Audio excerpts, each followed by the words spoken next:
in this week's episode, we are discussing what freelance social media managers need on their website.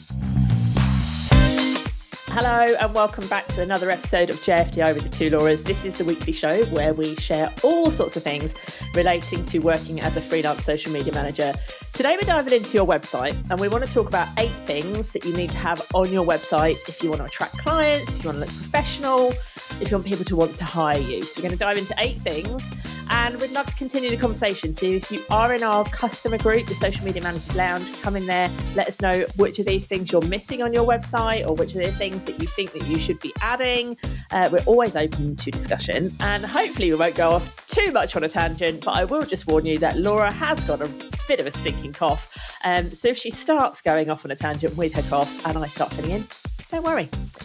Anyway, right, let's dive in. The first one is one that we talk about a lot. And I feel like we've talked about this on the podcast a lot as well. Application forms, so important on your website. Yeah, I think this is, if you're going to have anything, this is the most literally important thing. Just that. Well, yeah, because actually there are plenty of people who still are working on their websites who just have that application form. Yeah. And I think, if that's all you've got, I think that's where you should start from. Because you have to filter out the time wasters, filter out the people who can't afford you. Like, there's no point getting on a call with someone who has no budget and doesn't understand what you do, doesn't understand social media marketing. You just, an application form is a way to filter those people out, and everybody should have one. Yeah, and I think people often think that an application form is just to filter people out, but it isn't. It does something way more than that, which a lot of people don't realise, and this is like psychology driven. An application actually builds desire in somebody wanting to hire you, because if you think about it, if you have to fill in an application form, immediately you're like, oh God, I hope they don't reject me. So then you want it more, right? So it helps with that desire building. And it can, like Laura said, it can get rid of the people who haven't got budget, but it can also make you think, actually, this person isn't quite right for this service, but maybe I could talk to them about this service. It primes you for your discovery call, so you know exactly what you're going to go into that call talking about. It helps you to go and do any research that you need to do before that discovery call, make sure that everyone's on the same page, and it just makes your life easier. And if you don't have that and you go into a discovery call, it's no wonder your discovery calls feel really, really difficult.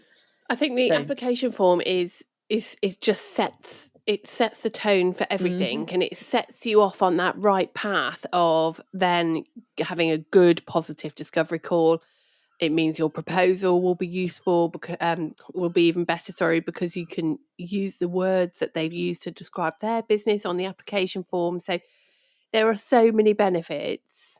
And also, a lot of freelancers, when they go into a discovery call, the client kind of treats it a bit like an interview. If they've had to apply to work with you, it kind of levels that playing field out and stops them thinking about it like that. So it's a good one for that, especially for businesses who've never worked with a freelancer before. It's great for that. And I think it builds a little bit of trust. It just makes you appear more like you've got your processes in place, you've got a system, you're a proper business, rather than someone sending you a DM going, hey, can I jump on a discovery call or a call with you? And you go, yeah, sure, here's my Calendly.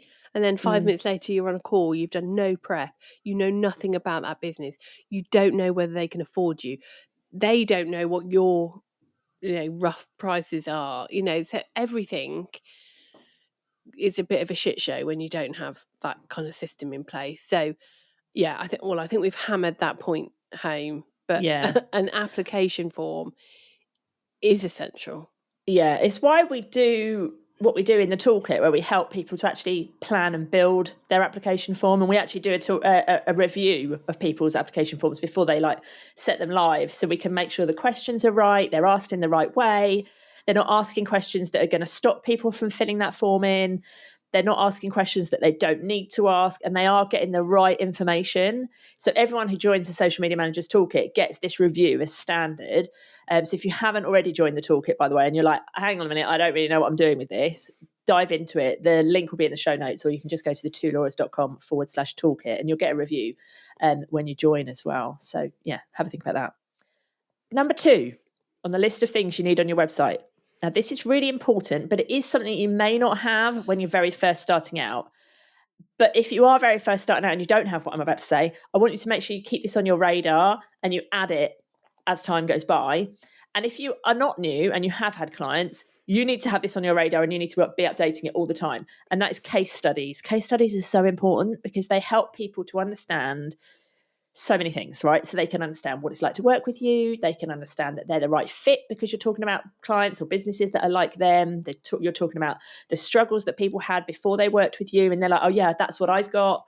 You can talk about the outcomes that people have had, the transformations, the results, what's happened for their business. And then people reading them like, oh, I want that too. So there's so many things that case studies can do, and they make you look really good. And case studies are the one thing, well, there's probably a few things, but they are one of the most important things that set you apart from everybody else. Because your case studies will be different to everyone else, no matter whether they serve the same people in the same area with the same price, whatever. Your case studies are never going to be the same. So they set you apart and make you look really, really good. But if you're very first starting, it's hard, isn't it? If you don't have people you can write a case study about. I think it's a nice way for people to kind of get to know you. If a well-written case study is great for getting you across of the way you work and your skill set. I would say if you're brand new and you haven't got clients, or maybe you've just started working with a client, one thing that I would absolutely recommend you do is be taking screenshots of metrics now, making notes of what's happening, any wins, because when it's interesting, people always think, oh well, I'll write my case study when that's come to an end, and you shouldn't do that. You should be trying to write case studies whilst you're working with a client. You can always update it if you get better results or better quotes from them or what have you. So you're not waiting till the end of your kind of experience with that client, but you are wanting to just be capturing things as you go, especially in those early days when you first start with a client. Make sure you've noted down like where they're at, how they're feeling, and that's probably come across in their application form or maybe on those discovery calls. Keep those as a record, and go in when you first get in there, take screenshots of all the metrics so you have got that baseline, so then you can then tell that you've got evidence that journey kind of visually, not just by saying, oh well, I've grown their account by 100%. You can literally have those screenshots as the receipts, as they say. So that would be my advice to anybody working either brand new or working with a new client. Just make sure you get those and go and put them in a folder somewhere. Yeah. And if you're working with clients like on a long-term basis, and let's say you write a case study after 3 months because you've had a great win, 6 months later, things may have changed even more. So you can go back and update it and just constantly be updating them. But you want to always include the starting point. You want to have specifics about what kind of industry they were in, what kind of problems they were having, all of those things, so that people are reading this story and seeing, okay, this is where I'm at right now and I want what they've got. So it kind of documents that journey. And I think sometimes people worry, like if they've worked with a range of different businesses and then they're going quite niche in who they want to work with, they worry about, I can't put this case study up because that business isn't in that industry. Now, I get that. And in an ideal world, if you're working in a certain industry, you would only, if that ideal world existed, you would just want those case studies within that field. But if you haven't got that, those case studies are still relevant and you should still put them up there, especially if you feel like the problems that you have solved for that client are transferable into different industries, which I suspect they probably would. So you want to lead more with that and how you've resolved the problems and how the benefits of working with you, rather than going too much into obviously what the industry is. But that case study is still relevant and can still set you apart from other people, regardless of whether it's in your chosen industry you want to work in. And don't just hide your case studies away. Don't just put them on your website and just be done with it. Like, use them constantly. Refer to them in like emails. Use them for social content. Attach them when you're sending an email to a client. Copy some of it out of the actual case study and put it in your proposal. There's so many like times that you can use that information, that you can share it with people, because sometimes it's just a little snippet of it that's great. Sometimes it's the whole thing. but they're really, really useful. So yeah, definitely don't discount them. Mm-hmm. Okay, so number 3, and this kind of ties into that, is testimonials. Testimonials are so important on your website, and they sometimes will form part of a case study. So ideally a case study will have a testimonial in it, but you want testimonials to be standalone as well across your website in various different places. So let's say, for example, you sell power hours. Great. Get a testimonial from a power hour, put it on the sales page for the power hour, and have those spread around so that people don't have to go and look for the proof that you're good at what you do. It's always like right there in front of them. And as with the case studies, you want to be trying to get those as you're working with people. Don't just go, oh, okay, that's the end of our contract. Now can I have a testimonial? You want people ideally when something goes really, really well, you want them to, especially if they just say something obviously unprompted, you can just say, oh my God, can I use this? But if they haven't said anything, you can totally go in saying, oh, look, you know what, I'd love a testimonial to put on my socials or on my website. Can you write me something? And in fact, a lot of my old clients used to say, yeah, sure, you just write what you want it to say and then I'll just check it over, which was brilliant. And a good time, if you're unsure when you should ask them, a good time is when you've just told them something really good, or they've just said to you, thank you, that's brilliant. Because then you know that they're happy. So you can say, oh, I'm really glad you're happy. Can I have a testimonial? Or you've just told them something really, really good. And then you're like, I'd love to write a case study or a testimonial about this. Can you give me a testimonial? Yeah.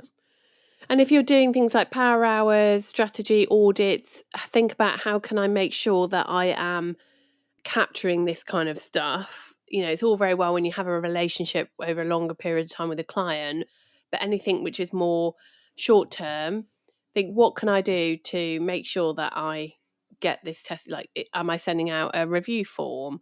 Am I asking them at the end of a call? Like, what are you doing? No right or wrong, but just make sure you have that in your process so you absolutely every opportunity are getting some kind of testimonial. Yeah, and try and be organised with where you're putting all of this stuff, because from experience, sometimes when we're writing a sales page, we're like, I need a testimonial for this thing. Where can I find it? And because we were not organised like back in the day, stuff's everywhere.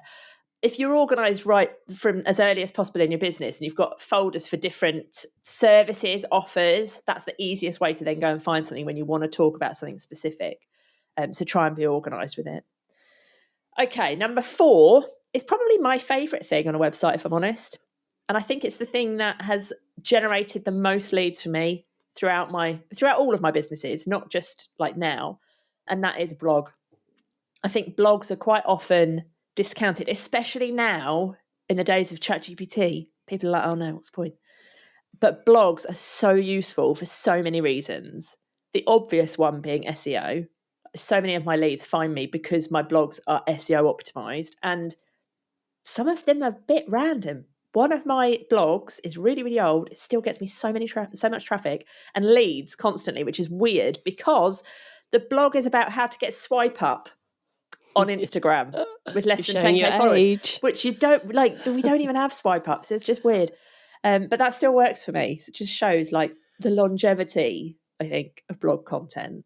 Yeah. What I love about blogs is when you have a lot of people in your world jumping into your DMs going, oh, could I just ask you a question? Could I this? Could I that? If you've got a bank of blogs, you could say, sure, ask a question, and then you reply with a blog.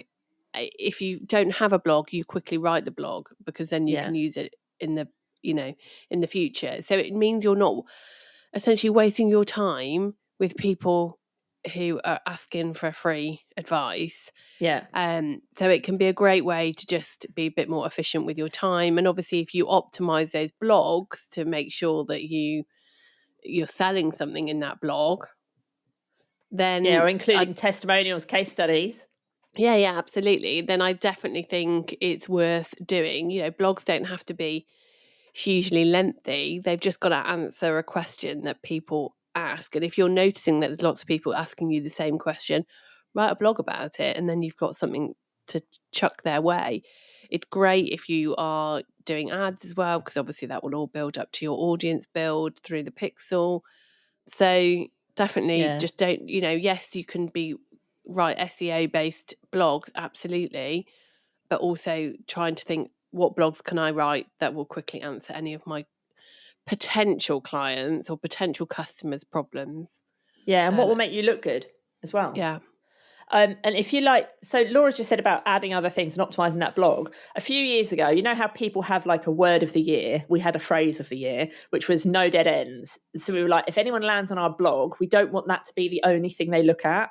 So if you go and look at any of our blogs, if you go to the twolauras.com/blog and just open any of our blogs, you will see that there is no dead ends on any of our blogs, because people can use a search, they can get a lead magnet, they can go and read another blog, they can buy something. There's loads of things that people can do on that page as well as reading the blog. So you don't want somebody to land on that blog and then just vanish.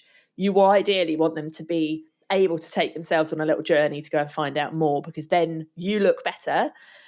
They start to build that trust in that relationship, and that's like more of those touch points that you need to turn somebody into a client. So just have to think about that as well. And you don't have to do that from day one. Like when you first start your blog, it can just be a blog, but just over time, just think, how can I make this better? What else can I put in here? What else can I link to, etc., etc. Nice. There we go. And also make sure you reuse your blogs, whack them in your emails, put them, turn them into social content, etc. Don't just leave them there to fester, which is what a lot of people do. Yeah, number 5, I have to caveat by saying we do not currently have this page on our website, which Laura may not even know. But it is coming. It just broke and I haven't got around to fixing it. And that is an about page. I think about page is important because people kind of want to know more, don't they?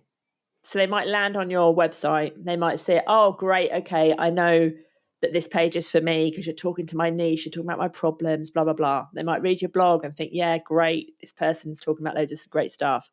They might go and read case studies, etc. But an about page kind of helps them to learn a bit more about you in relation to them. So it's not about you.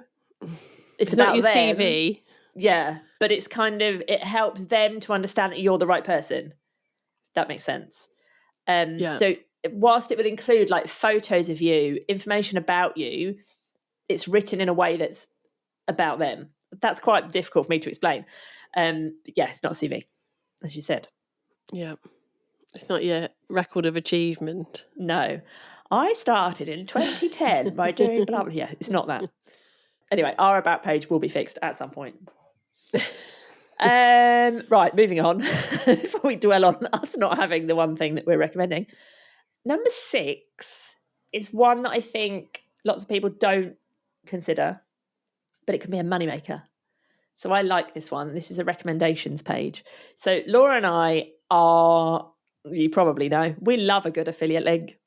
We will chuck an affiliate link around like there's no tomorrow. Well, only if we genuinely use that tool, or only for things that we recommend and like, not some random like shit bikini. No. Yeah, no, not for that. Although we do get some random people in our DMs like offering up really weird affiliate links, which we definitely don't share. But anything that you've used, that you currently use, that you've maybe a course you've taken, a tool, a platform, whatever, that you recommend that is useful to your audience, so it needs to be specific to your audience, put it on a page. Like, make yourself a page of things that you recommend, because that's helpful when people are looking for recommendations, and it can make you a bit of money, which is obviously great too. People in our world have got like toolkit affiliate pages, haven't they? And membership pages. So it's still, again, if someone asks you, if you've got rather than just saying, oh, here's my affiliate link to the Social Media Manager's Toolkit, you can send them to a page that talks about why the toolkit is so incredible and the results that they personally got. And that is great for them to, get that kickback, especially on something like the toolkit, because it's a, good kickback. Chunk, yeah. It's a nice bit of money. So definitely just think outside the box about what kind of things you do recommend. And it's not always just the tools, it's the courses and things. I think it's useful as well. If somebody lands on your website and they're seeing all the things we've talked about, so they can already see that you're an expert and they start to trust you, and then they see your recommendations, and especially if they see some really good tools, maybe even some they're already using, that builds trust again. And especially if they then go and use one of your links and they go and use whatever you've recommended and they like it too, they remember you for that, right? I remember people who've recommended things to us that we still use. Yeah. And I think that's a good relationship builder. Yeah, definitely. Okay, number 7 of the 8, so we're getting there. Number 7 could be a standalone page and should be, but also should be across other pages, and that is a lead magnet sign-up page. So yeah, a standalone page, but also you might have a section on a blog, for example, like we spoke about earlier. If you're listening to this and you don't yet have a lead magnet and you don't yet have an email list, please put this to the top of your list. It's so important, so important. Email marketing is one of the highest converting kind of marketing methods that you can use. And I know that you're a social media manager and maybe an ads manager, and like that's your speciality.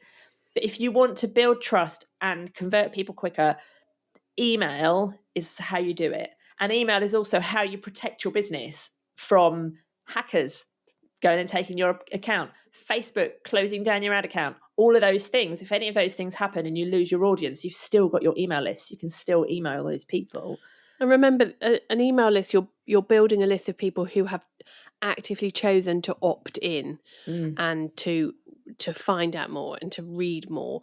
It's such a warmer audience than people who just might follow you on Instagram and maybe see one post every month. You have so much more control. It's not, completely in your control. Like, you could end up in spam and all of that jazz, and obviously people might not actually press open on your email, so it's not completely 100% people on your email list are going to read your emails, but you've got far more control with your email than you have with any social media platform. Yeah, but you need a lead magnet to get people on your email list. So yeah, lead magnet page, really, really important. Think about what that lead magnet could do. And we always say that a lead magnet needs to solve a problem, because that's why somebody wants it, isn't it? That's why they sign up to get it, because they're like, this thing's going to solve my problem. But it also needs to create another one. And then the next problem is the thing that you sell. So the example we often give, and I think we've probably spoken about this on the podcast before, is if you want to sell an audit. So an audit is like where you're showing people what they're doing right, what they're doing wrong, where there's opportunities. You need people to understand that they might be doing something wrong, so they need that service. So a good lead magnet might be a way for them to understand their analytics. So they then go and look in their analytics and they're like, oh, my analytics are really bad. My data looks terrible, but I don't know why. The audit then tells them why. So think about it. So the two things kind of join up together, because a lot of time people will just like, oh, I'm just going to chuck a load of templates together. Well, great. That might get people on your email list, but it's not moving them closer to actually spending any money with you unless you sell templates. And you don't want a lead magnet that people just don't use. No. Like, what's the point? The amount of lead magnets we have signed up for over the years, I dread to think. But, there's very few that I can actually think of that actually have been useful and things that go back, people go back to all the time. And it's one thing that whenever we're creating lead magnets, we're always thinking, right, how can we actually make this really useful? Yes, we could go and create a little PDF, a little ebook thing that no one ever uses, or we can make it actionable. So there's things in there that people have to come back to, refer back to, but you also want to cater for people who don't like a big document. So maybe you want to test, you could have an ebook, but then the next thing you do exactly the same, but you make it a private podcast, or you do it as a video and you record that and give it them that way. So it doesn't have to be in depth. Well, it could be, but it just don't think, oh, I'm just going to put together a PDF, because that's not catering for everybody and possibly more forgettable. I think it depends what you've put in it, isn't it? Like, we've got a really good lead magnet that people refer to all the time, which is a PDF, but we've equally got calculators that people use. We've got videos that people watch. We've got so many different podcasts types. Yeah, podcasts. We've got so many different types of things that we can cater for lots of different people in terms of format, but also in terms of the problem that we're solving. But start with one always. Yeah, but I think on that point, it's about And I think we can all be guilty of this. Like, I remember my first lead magnet when I was just doing freelance work, and I was like, right, tick, done that. But you shouldn't be like that. Like, we now will look at our lead magnets, we'll push them out on socials. If they do well, we then maybe push them on ads as well. And then after a period of time, which will vary, we'll go, right, we've had 1,000 people sign up to that lead magnet. Who's actually bought anything? Have they moved further? And it might be that they haven't, but they've also downloaded some other things, or they're now more in our world and we know who they are. And, you know, some of our products have got a high consideration period, and that's fine. But we need to check that people are still in our world, they're still opening our emails, or they've bought something. If we've had a lead magnet go out to thousands of people and over 6 months, 12 months, whatever time frame we're looking, no one spent any money, then we've got to think, well, actually, is this worth us certainly putting money behind from ads? It might be fine to have on the website somewhere, sat in a blog or something, but do we want to be investing heavily our time and energy? And likewise, we've had great lead magnets that we've done in a certain format. They have done well. They've maybe converted a few people, but we're adamant, we're fairly confident that the topic is good. So we've then redone it. So we've put it out in a different format. And then we've looked at the data and gone, okay, this one is converting better than the original. So let's now continue down that avenue. It's that whole constant testing. And although I think we sit here going, you have to have a lead magnet and have to have a lead magnet sign up page for the purposes of this podcast, it's not just a tick and done and then forget. Unfortunately, you want to just schedule in, and it's great to get one out there and it's great to get that done, and I'm not knocking that.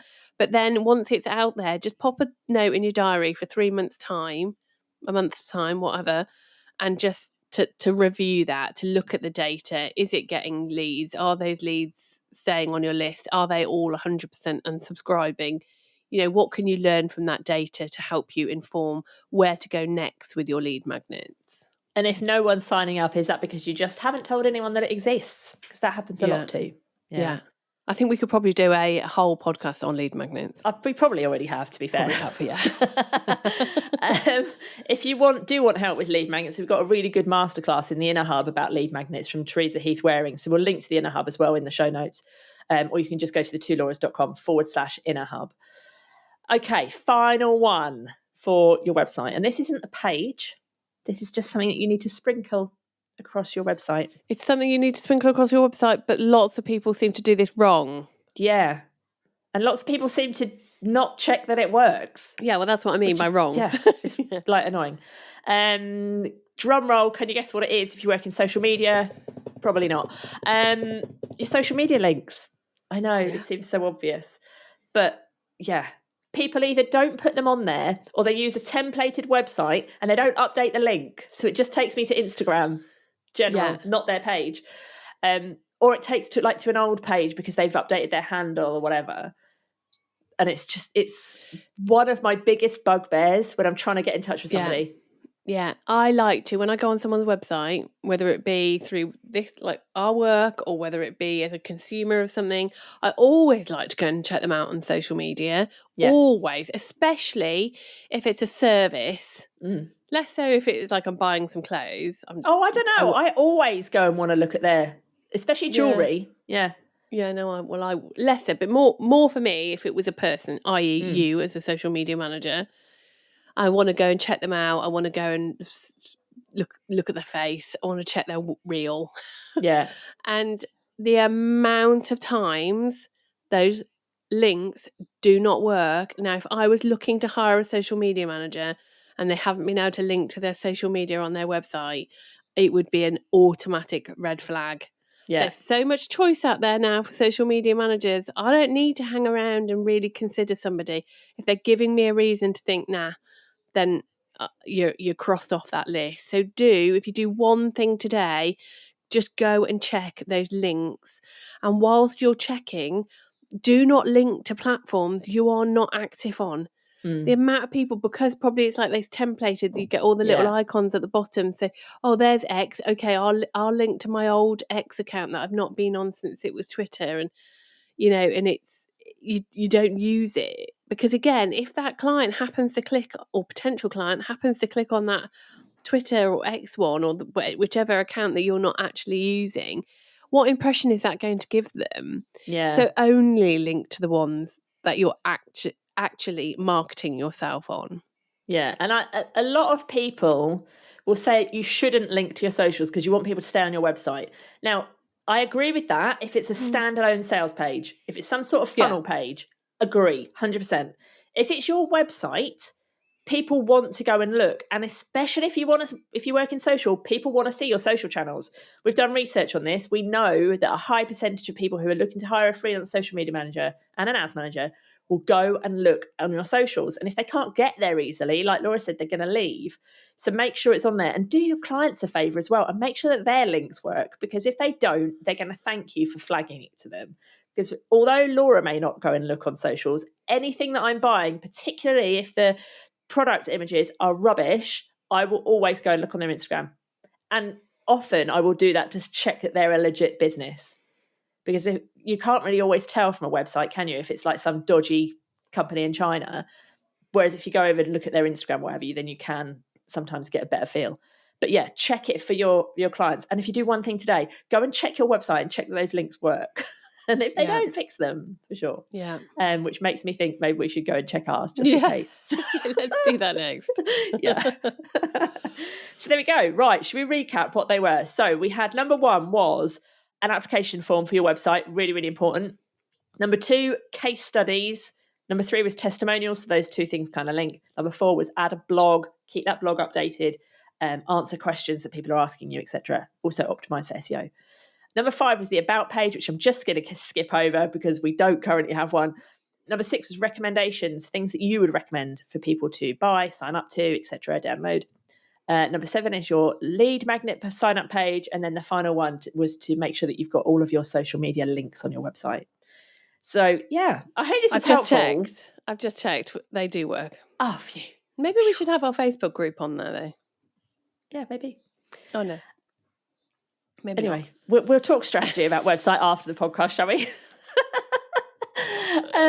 So anyway, I hope that this was helpful to you, and now you can go away and you can make sure that your website is much more strategic, not just a pretty little platform.